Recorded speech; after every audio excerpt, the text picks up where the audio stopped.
അർദ്ധരാത്രിയിലെ train. എന്നാൽ ഒരു യാത്രക്കാരനും ഇല്ല, ഡ്രൈവറും ഇല്ല എങ്കിൽ ആരാണ് അതിനെ മുന്നോട്ട് നയിക്കുന്നത്?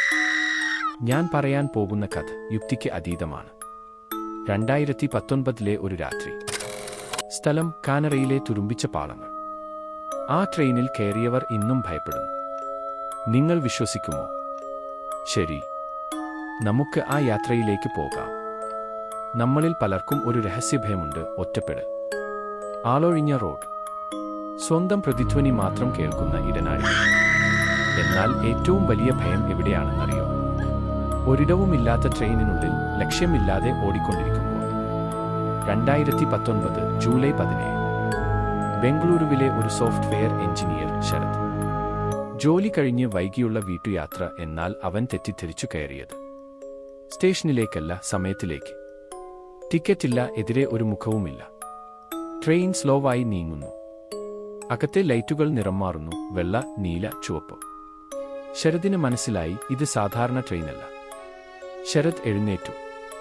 നീളമുള്ള ബോഗികൾ, ഓരോ സീറ്റിലും പഴയ സ്യൂട്ട് കേസുകൾ. ഒന്ന് തുറക്കുന്നു. 1998 ഒരു പത്രം. അടുത്തതിൽ കൈയെഴുത്തിലുള്ള കത്ത്: എന്നെ ക്ഷമിക്കൂ, ഞാൻ ട്രെയിൻ വിട്ടിറങ്ങിയില്ല. പെട്ടെന്ന് ഒരു ശബ്ദം പിന്നിൽ നിന്ന്: നിനക്കും ഒരു ലഗേജ് ഉണ്ട്, എടുക്കാൻ മറന്നത്. ശരത് തിരിഞ്ഞു. ആളില്ല. എങ്കിൽ ശബ്ദം എവിടെ? നിങ്ങൾക്ക് ഇത് കേൾക്കുമ്പോൾ ഒരു ചെറിയ പേടി തോന്നുന്നുണ്ടോ?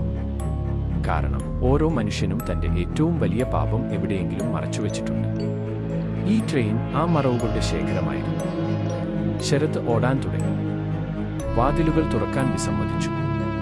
എഞ്ചിൻ റൂമിലേക്ക് പോകുന്നു. അവിടെയും ആരുമില്ല. ഡ്രൈവിംഗ് ഡാഷിൽ ഒരേയൊരു ബട്ടൺ: റിലീസ്. ശരത് റിലീസ് അമർത്തി. ട്രെയിൻ പെട്ടെന്ന് നിന്നു. വെളുത്ത വെളിച്ചം, ഒരു കുട്ടിയുടെ കരച്ചിൽ. പിന്നെ അയാൾ ഉണർന്നു.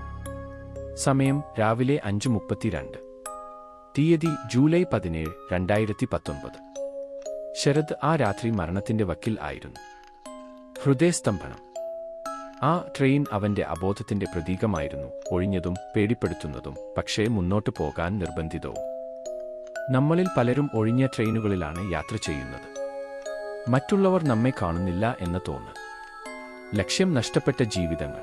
ഈ കഥ കേട്ടപ്പോൾ എന്താണ് തോന്നിയത്? ഇതുപോലത്തെ വീഡിയോസ് കേൾക്കാൻ താൽപ്പര്യമുണ്ടെങ്കിൽ സബ്സ്ക്രൈബ് ചെയ്യാൻ മറക്കരുത്. അപ്പോൾ അടുത്ത വീഡിയോ കാണുന്നവരേക്കും ബൈ.